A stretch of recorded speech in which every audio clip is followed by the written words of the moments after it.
5 April 2021ला कोल्हापूरला झालेल्या स्वाभिमानीच्या राज्य कार्यकारिणीमध्ये चर्चा होऊन आम्ही निर्णय घेतला की महाविकास आघाडीचे असणारे सगळे संबंध तोडून आपण इथून पुढे ज्या काही निवडणुका लढवायच्या त्या स्वतंत्र लढवायच्या।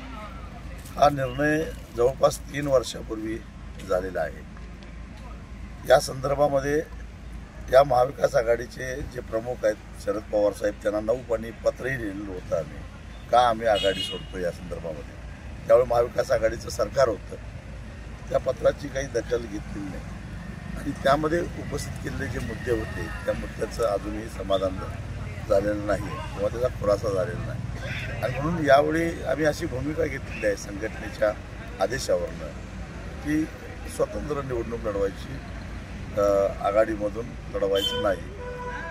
आता भारतीय जनता पक्षाचा किंवा त्याच्या मित्रपक्षाचा पराभव व्हावा असं जर का महाविकास आघाडीच्या नेत्यांना वाटत असेल तर त्यांनी उमेदवार उभा करू नये आणि पाठिंबा जाहीर करावा। पाठिंबा घ्यायला मी तयार आहे, परंतु आघाडीमध्ये येणार नाही ही माझी भूमिका आहे।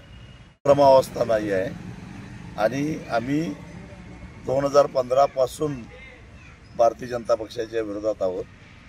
या सगळ्यांच्या आधीपासून आम्ही विरोधात आहोत। आम्ही आमच्या भूमिकेशी ठाम आहोत।